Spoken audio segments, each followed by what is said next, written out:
Assalamualaikum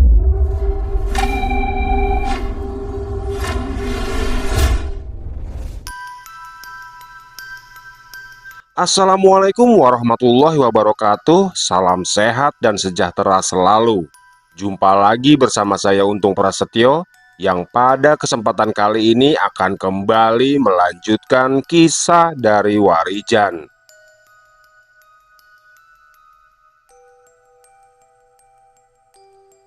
Oke, tanpa berlama-lama lagi, mari kita simak ceritanya.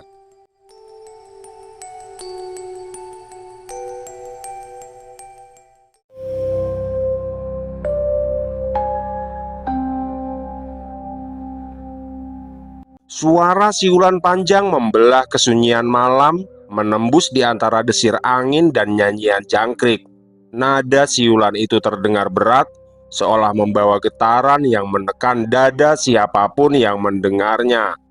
Tidak lama berselang, dari arah rimbun pepohonan, muncul sosok lelaki tua mengenakan jubah hitam panjang, dan di pinggangnya tergantung kantong kulit berisi jimat-jimat kecil. Dia mendarat dengan tenang tanpa suara, tepat di hadapan keenam orang yang bersenjata parang itu, yang masih berusaha untuk menghabisi Warijan. Udara di sekitar tempat dia berdiri seketika berubah berat, seperti ada kabut yang turun hanya di sekitarnya. Warijan menatap sosok itu tajam, tubuhnya langsung menegak dan bersikap waspada. Dari tatapan matanya jelas terlihat bahwa lelaki tua itu bukanlah orang sembarangan. "Hentikan dulu pertarungan kalian," ujar sosok lelaki tua itu sambil menoleh ke belakang, dan salah satu dari enam orang itu segera memberi hormat dengan menundukkan kepala. Lalu dia maju beberapa langkah mendekat ke arah lelaki tua yang memiliki aura hitam pekat itu. "Dia pemuda berbahaya, Mbah, karena dia yang sudah memusnahkan Ki Jambang," ucapnya lirih dengan wajah tertunduk. Lelaki tua itu menatap Warijan lama. Di balik sorot matanya yang redup tersimpan sesuatu yang dingin dan menghantam jiwa. "Apa yang sedang kau lakukan di tengah hutan ini, Le?" tanya sosok itu sambil menatap tajam ke arah Warijan. "Aku hanya sekedar lewat, Mbah," balas Warijan singkat yang membuat lelaki itu tersenyum. "Kau tidak perlu berbohong kepadaku, Le, karena aku tahu salah satu penjaga gaibku itu tidak mungkin menyerang orang jika dia tidak dianggap sebagai musuh," ujar lelaki tua itu dengan tegas. "Dan selain itu, hari ini aku telah kehilangan dua orang calon tumbal yang pergi meninggalkan istanaku. Jadi pastinya kau telah bertemu dengan salah satu dari mereka, bukan begitu, Le?" ucapnya lagi dengan senyum licik. Warijan tidak menjawab. Dia menata nafasnya, menjaga agar amarah tidak menguasainya. Lelaki tua itu melangkah maju, tanah di bawah kakinya berderak, dan daun-daun di sekitarnya bergetar tanpa angin. Keenam anak buahnya segera mundur, membentuk setengah lingkaran, memberi ruang bagi sang guru. Suasana menjadi tegang, asap tipis dari obor berkibar ke arah mereka, dan suara jangkrik mendadak lenyap. Hanya desiran napas dan detak jantung yang terdengar.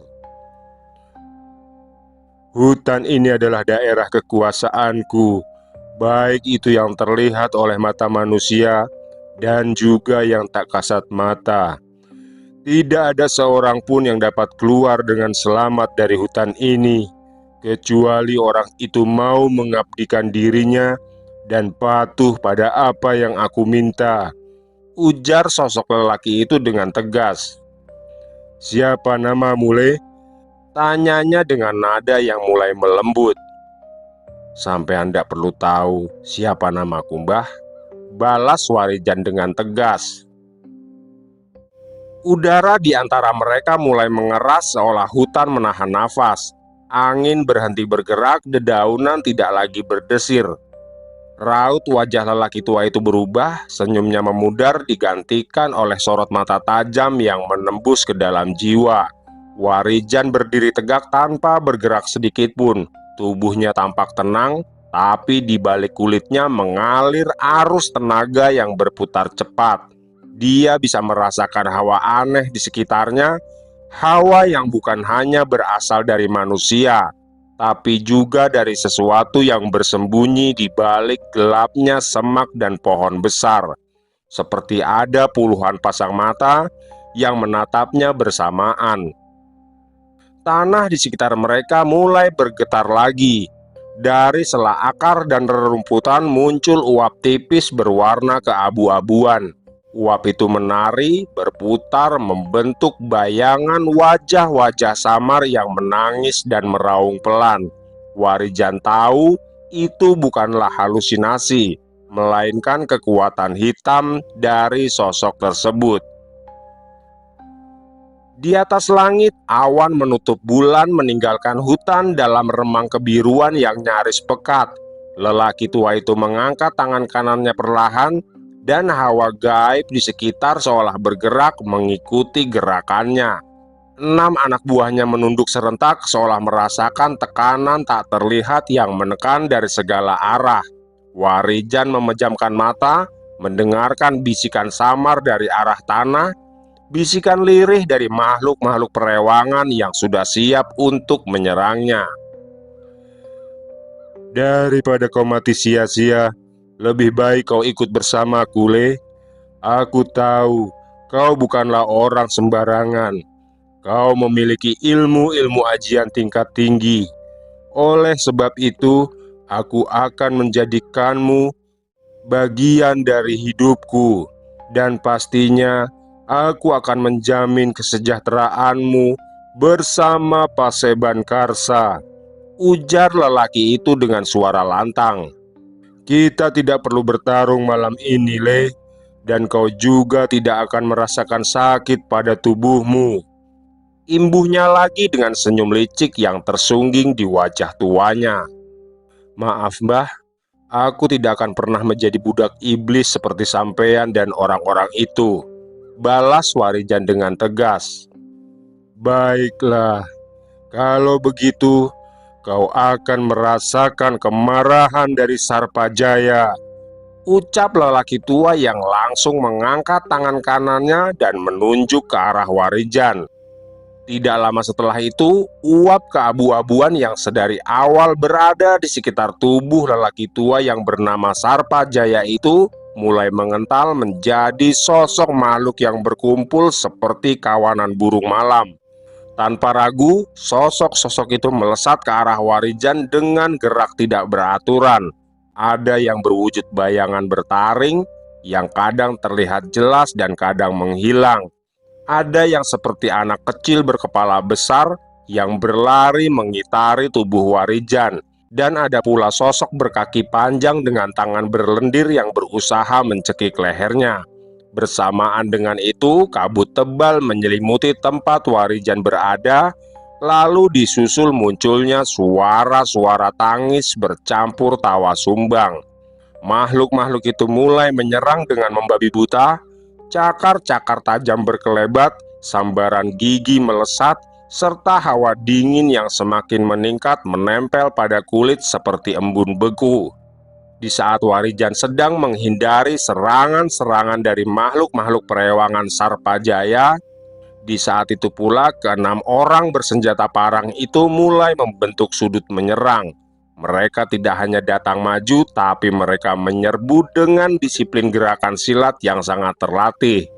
2 menutup dari arah kanan dan kiri, 2 menekan frontal, dan 2 lagi menunggu untuk menebas ketika Warijan terpancing.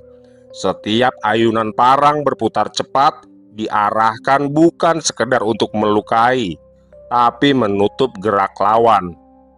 Udara di sekeliling Warijan semakin berat, seakan hutan itu berubah menjadi perut bumi yang menelan segala cahaya dan harapan. Kabut tebal berputar seperti pusaran neraka, membawa aroma tanah basah bercampur darah yang menetes dari luka di lengan dan dadanya. Tubuhnya sudah penuh luka goresan dari beberapa parang yang menyayatnya. Sisanya luka dalam dari cakaran makhluk-makhluk halus yang wujudnya terus berubah dan jumlahnya terus bertambah. Langkah Warijan mulai goyah. Setiap kali dia menangkis tebasan, pundaknya bergetar oleh benturan tenaga dalam yang keras.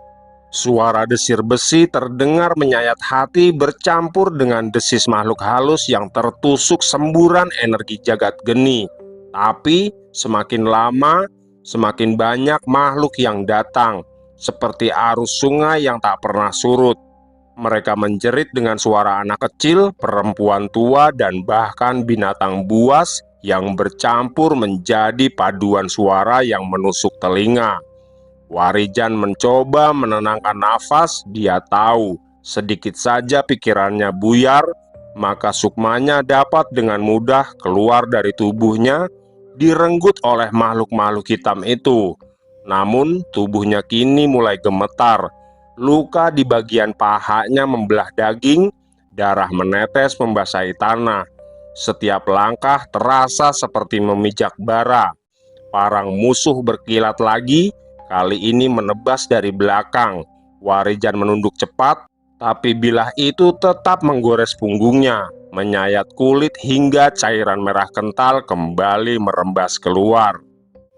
Jeritan kecil lolos dari mulutnya, namun bukan karena rasa takut, melainkan karena tubuhnya mulai menolak perintah dari tekadnya sendiri. Dia berputar mencoba mengayunkan siku untuk menjatuhkan salah satu penyerangnya. Tapi pandangannya mulai berkunang. Dunia terasa bergoyang. Kabut berganti-ganti wujud menjadi wajah-wajah makhluk yang menyeramkan. Dari kejauhan dia seolah mendengar suara Tono yang memanggilnya lirih, memohon agar tidak menyerah. Suara itu menyayat kalbunya, menembus lebih dalam dari luka yang ada di tubuhnya. Warijan bertahan dengan sisa tenaganya. Dia menatap tanah yang basah oleh darahnya sendiri. Di sela kabut, dia melihat bayangan anak-anak kecil tanpa wajah, berdiri diam sambil memandanginya. Mereka bukan musuh, tapi mungkin sukma-sukma yang telah dijadikan tumbal oleh Paseban Karsa. Hati Warijan bergetar, dalam kepalanya amarah dan iba bercampur menjadi satu, membakar lebih dalam daripada panas ajian jagat geni. Namun, makhluk-makhluk perewangan Sarpajaya tidak memberinya jeda. Salah satu dari mereka berhasil menembus pertahanan Warijan. Cekikannya melilit leher seperti tali besi dingin. Nafas Warijan tertahan, tenggorokannya terasa terbakar. Dia mencoba menyalurkan energi murninya, namun tubuhnya sudah terlalu lemah. Darah dari luka di punggungnya terus menetes membasahi tanah yang kini tampak berdenyut seperti hidup. Parang kembali melesat, sebuah tebasan mendarat mengenai bahunya, dan kali ini Warijan terhuyung jatuh berlutut. Dunia di sekelilingnya menjadi kabur. Makhluk-makhluk gaib itu kini menari di sekitarnya, tertawa menggema seperti merayakan kematian yang tinggal menunggu waktu. Tapi dalam kabut kesakitan itu, Warijan tidak memejamkan mata. Dia masih menggenggam tanah, memaksa matanya menatap ke depan ke arah Sarpajaya yang berdiri di kejauhan dengan tangan terlipat di dada serta senyum puas mengambang di wajahnya. Dalam batinnya, Warijan berbisik lirih, "Selama darahku masih mengalir, aku tidak akan membiarkan anak-anak itu menjadi korbanmu, Keparat." Namun, tanpa disadarinya, sosok Sarpajaya mendengar apa yang dikatakan oleh Warijan dalam hatinya. Dan tanpa ragu, lelaki tua itu langsung memerintahkan keenam anak buahnya untuk menghentikan serangan mereka yang disusul dengan menghilangnya makhluk-makhluk gaib perewangannya. "Bukankah aku sudah memperingatmu, Le? Daripada kau mati sia-sia, lebih baik kau ikut bersamaku dan menjadi pengabdi di Paseban Karsa," ujar sosok Sarpajaya sambil mendekat ke arah Warijan. "Di dunia ini tidak ada lagi tempat untuk orang-orang baik sepertimu, Le. Karena saat ini orang-orang lebih memilih hidup nyaman, kaya raya, dan bergelimang harta. Mereka akan melakukan apapun untuk mendapatkan jabatan, pangkat, serta kehormatan. Jadi itulah sebabnya kau menculik anak-anak itu, lalu menjualnya kepada orang-orang yang sedang mencari tumbal, sahut Warijan lantang walau tubuhnya semakin melemah. Tidak hanya itu, Le. Aku sedang membangun kerajaanku sendiri. Aku ingin membawa Paseban Karsa menuju keabadian. Maka dari itu, sebaiknya ikutlah bersamaku. Sayangilah nyawamu yang sedikit lagi terpisah dari tubuh lemahmu itu, Le. Di Paseban Karsa, kau akan memimpin orang-orangku. Kau akan dihormati dan disegani, ujar Sarpajaya sambil tertawa. Di tengah ocehan dari sosok lelaki tua itu, Warijan mulai mengambil sebuah batu hijau yang selalu berada di saku celananya. Dia menggenggam erat batu itu sambil terus membacakan sebuah mantra yang dulu pernah diajarkan sosok lelaki misterius yang ditemuinya di sebuah waduk besar. Lebih baik aku mati di sini daripada harus menjadi budakmu, tua bangkas sialan, seru Warijan sambil menatap Sarpajaya dengan tatapan tajam. Kalau begitu, kau akan mati dengan cara yang sangat menyakitkan, Le, balas Sarpajaya yang berjalan mendekat ke arah Warijan. Dan jika kau menolak sekalipun, aku masih bisa menggunakan sukmamu untuk aku jadikan peliharaan. Lihatlah makhluk-makhluk itu, Le. Mereka adalah peliharaanku, sukma-sukma dari orang-orang yang membangkang. Imbuhnya lagi sambil meletakkan telapak tangannya di atas kepala Warijan. Apa yang dikatakan oleh Sarpajaya sungguh membuat Warijan terkejut. Tubuhnya bergetar hebat, rasa sakit yang sudah menumpuk dari sabetan parang dan cakaran makhluk-makhluk gaib itu kini bertambah parah. Energi hitam menyusup melalui kepala dan menembus sumsum, seakan mencoba menguasai sukma serta tubuhnya secara bersamaan. Detak jantungnya bergema di telinganya sendiri, nafasnya tersengal, dan pandangan matanya berputar samar seolah dunia di sekitarnya mencair menjadi kabut pekat. Namun di tengah kengerian itu, sesuatu menarik sukmanya dengan kekuatan yang berbeda. Bukan tekanan, bukan pula ancaman, tapi tarikan yang lembut dan pasti, seperti magnet halus yang memanggil inti kehidupannya. Sukma Warijan terlepas dari tubuhnya, melayang melewati kabut hitam dan suara tangis makhluk-makhluk gaib yang memekakan telinga. Energi yang menarik Sukma Warijan itu terasa besar dan murni, berbeda dengan energi gelap milik Sarpajaya yang menekan dan menyakitkan. Dia merasakan energi murni itu seperti ombak hangat yang menembus tulang dan uratnya, lalu menenangkan seluruh rasa sakit yang hampir mematikan. Di kejauhan, Warijan melihat pemandangan samar namun akrab, tempat yang sebelumnya pernah dia datangi, tempat yang mengajarkannya ilmu kanuragan dan juga ilmu bela diri. Meski kau telah melalui perjalanan panjang dari laku lampahmu dan sudah banyak rintangan serta halangan kau hadapi, tapi kau masih saja ceroboh, Jan, ujar lelaki muda bertubuh tegap dan berwajah tampan itu. Mas Joyo, balas Warijan dengan wajah terkejut. Kali ini kau masih diberi kesempatan untuk hidup. Jika kau tidak menggunakan galih kelor itu, aku tidak dapat menolongmu, Jan, ujar sosok lelaki yang dipanggil dengan sebutan Mas Joyo oleh Warijan. Maafkan aku, Mas, balas Warijan sambil menundukkan kepalanya. Seharusnya kau dapat melarikan diri dari orang-orang yang membawa senjata tajam itu sebelum lelaki tua itu datang, Jan. ujar Mas Joyo sambil memandang ke arah sungai yang airnya sangat jernih. Iya Mas, aku pikir orang bernama Sarpajaya itu tidak akan datang. Jadi aku memutuskan untuk menumbangkan keenam orang itu dan masuk ke dalam rumah yang ada di tengah hutan itu, Mas, ucap Warijan menjelaskan. Lalu apakah kau masih berpikir untuk menyelamatkan orang-orang yang ada di rumah itu, Jan? Tanya Mas Joyo dengan wajahnya yang terlihat penasaran. Iya Mas, balas Warijan mantap. Kalau begitu, kau harus belajar sesuatu yang belum pernah kau alami sebelumnya, Jan. Dan kau juga harus melatih rasa yang belum pernah kau rasakan sebelumnya. Apakah kau siap? Tanya Mas Joyo tegas. Iya Mas, aku siap, ucap Warijan penuh keyakinan. Untuk dapat sampai ke dasar lautan, maka kau harus menyelam, Jan. Dan untuk tahu apa yang tersembunyi di balik rumah itu, maka kau harus masuk ke dalamnya, ujar Mas Joyo dengan wajah serius.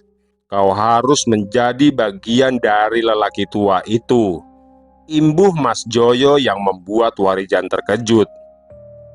Lalu bagaimana caranya, Mas? Tanya Warijan penasaran.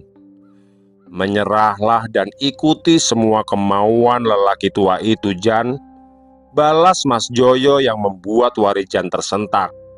Seperti yang aku bilang tadi, Jan, kau harus belajar sesuatu yang belum pernah kau alami sebelumnya.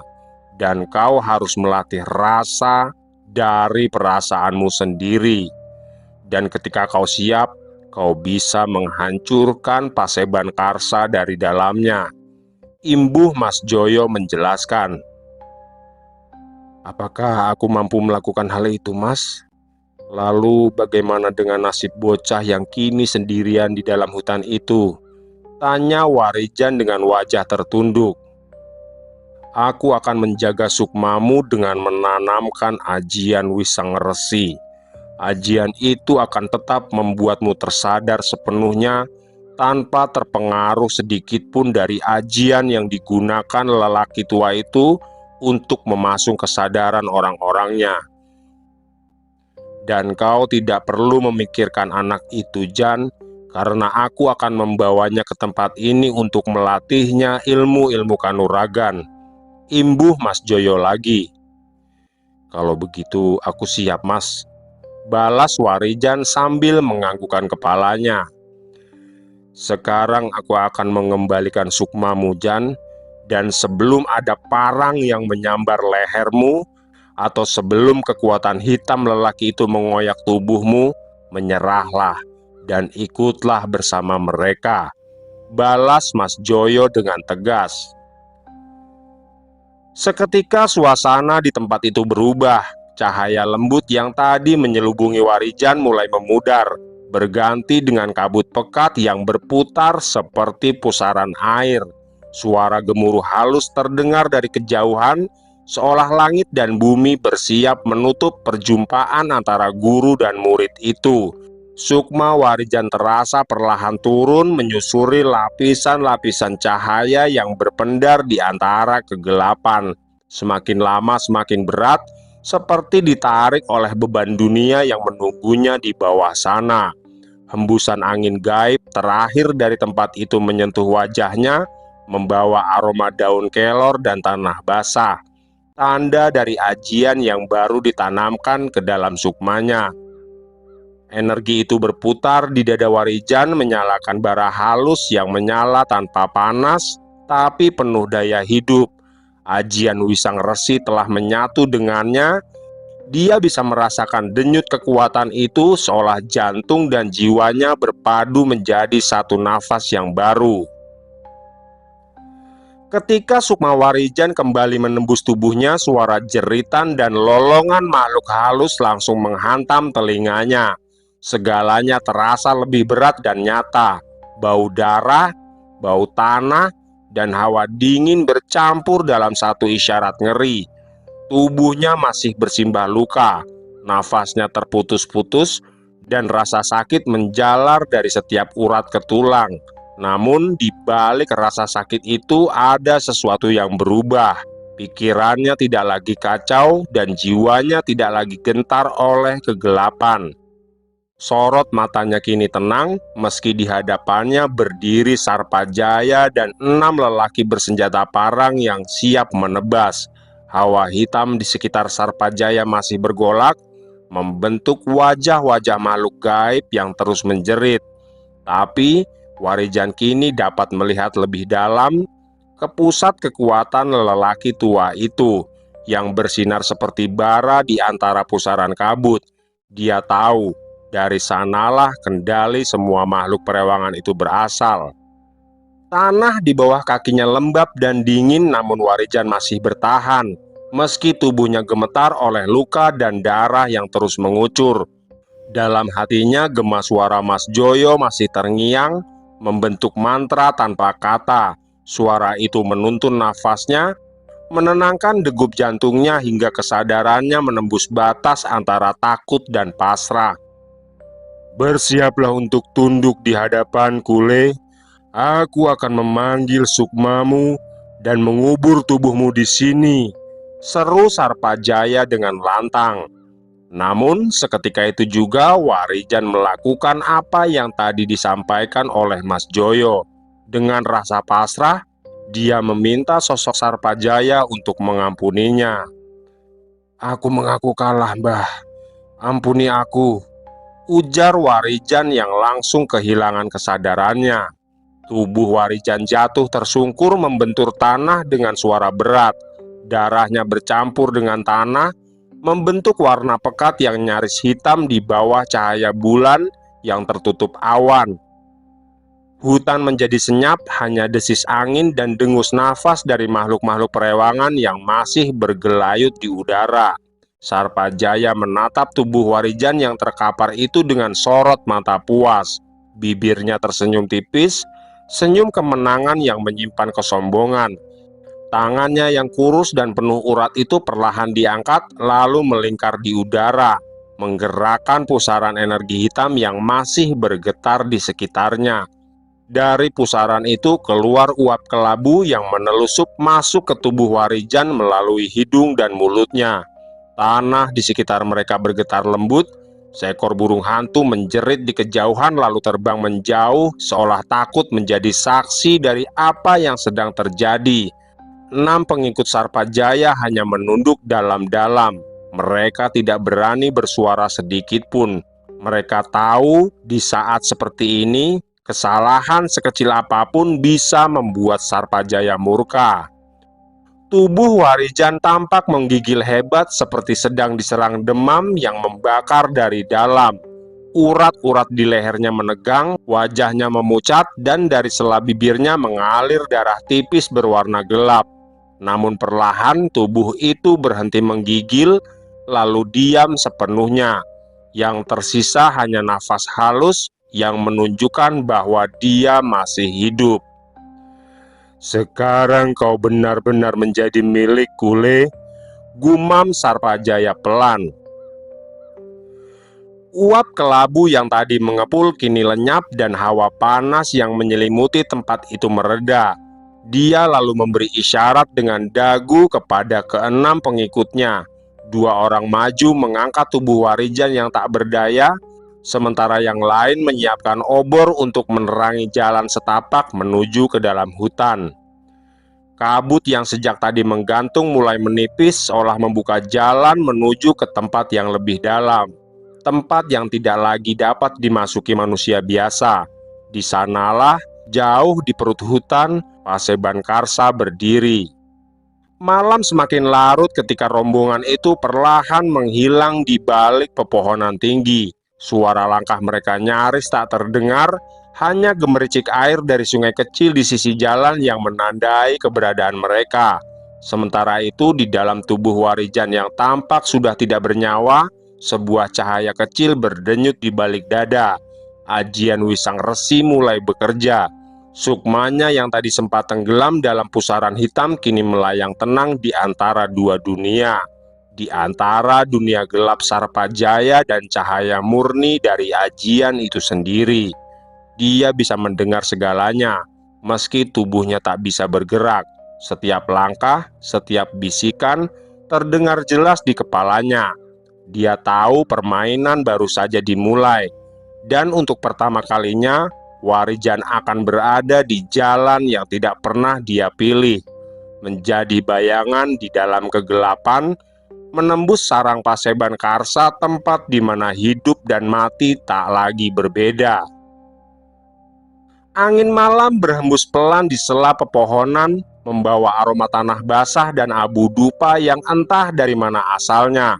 Di kejauhan, suara gamelan kembali terdengar lirih, namun cukup untuk membuat bulu kuduk berdiri. Nada-nadanya seperti doa yang tersesat, berputar di antara pohon-pohon besar yang menatap diam ke arah bumi. Rombongan itu terus melangkah, menembus jalan setapak yang kini hanya diterangi obor minyak. Cahaya kuningnya bergoyang di antara kabut, memantulkan bayangan panjang yang menari di batang pohon. Tubuh Warijan yang tak berdaya terayun di bahu salah satu pengikut Sarpajaya. Setiap langkah meninggalkan jejak darah samar yang segera ditelan tanah hutan. Ketika mereka tiba di tengah sebuah lapangan kecil yang dikelilingi pohon beringin tua, suasana berubah drastis. Udara menjadi berat, nyaris padat oleh hawa gaib yang menekan dari segala arah.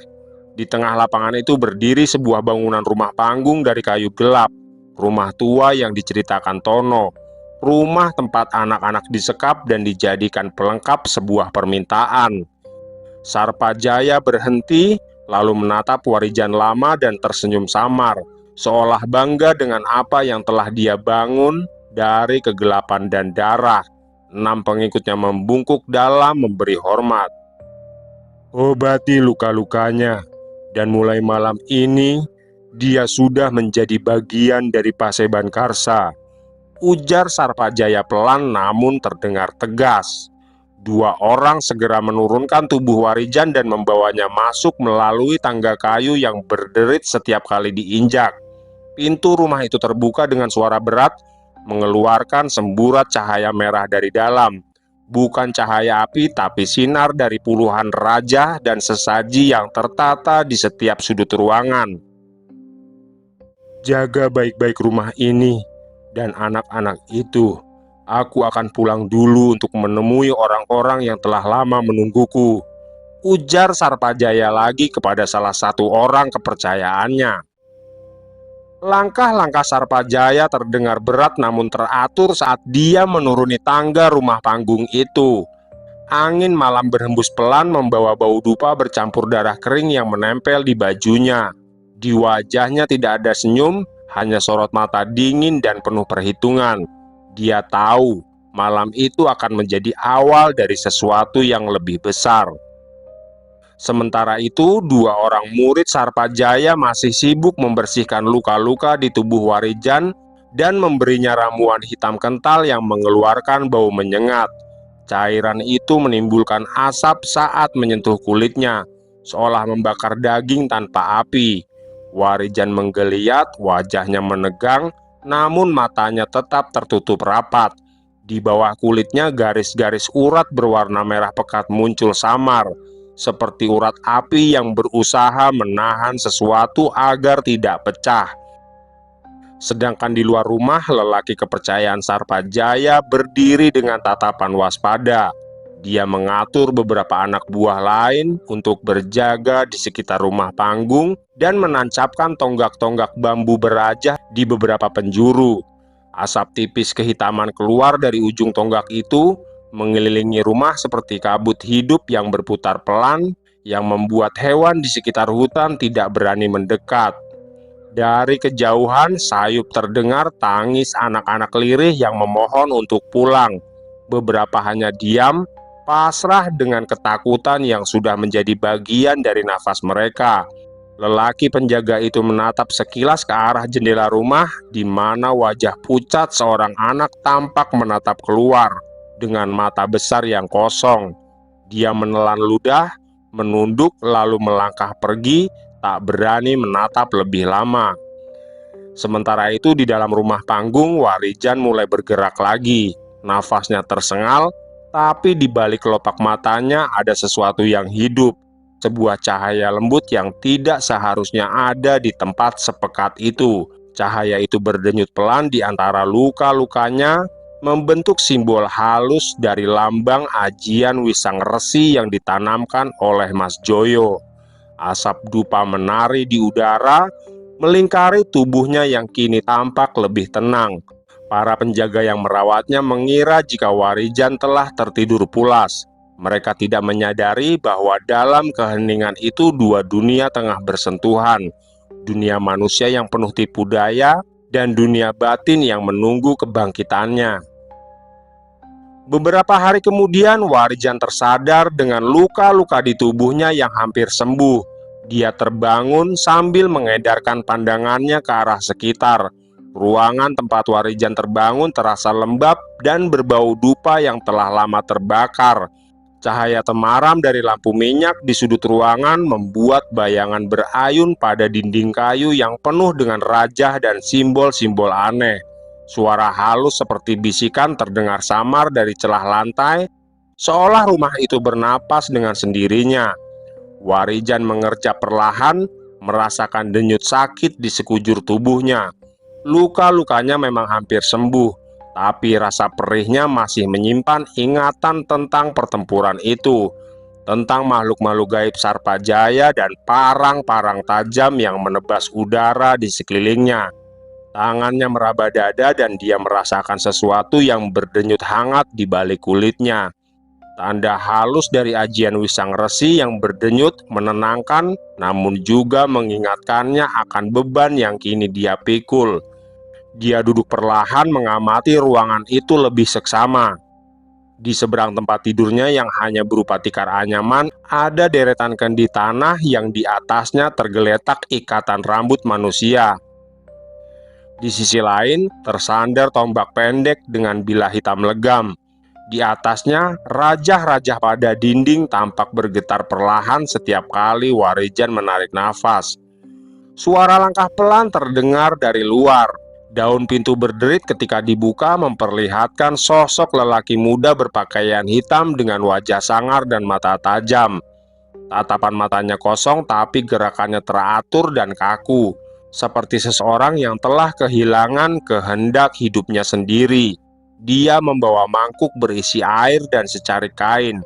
Tanpa berkata apapun, dia mendekat dan menaruh mangkuk itu di samping Warijan, lalu menunduk dalam memberi hormat. Warijan hanya diam memperhatikannya. Dia tahu lelaki itu bukan penjaga biasa. Ada hawa gaib yang menekan dari tubuhnya, tanda bahwa kesadarannya telah dipasung oleh ajian kendali. Sarpajaya telah memutuskan kehendak mereka dan menjadikannya hanya alat tanpa jiwa. Ketika lelaki itu keluar, Warijan menatap pintu yang kembali tertutup rapat. Dari selapapan kayu, dia mendengar suara tangis lirih anak-anak. Dia mengenali getaran itu, ada rasa ketakutan, lapar, dan pasrah di setiap tangisan. Sesuatu yang sama seperti yang diceritakan oleh Tono. Warijan menatap tangannya lalu mengepalkannya erat. Dalam kepalan itu ajian Wisang Resi berdenyut pelan, seperti denyut jantung kedua yang mengingatkannya pada pesan Mas Joyo.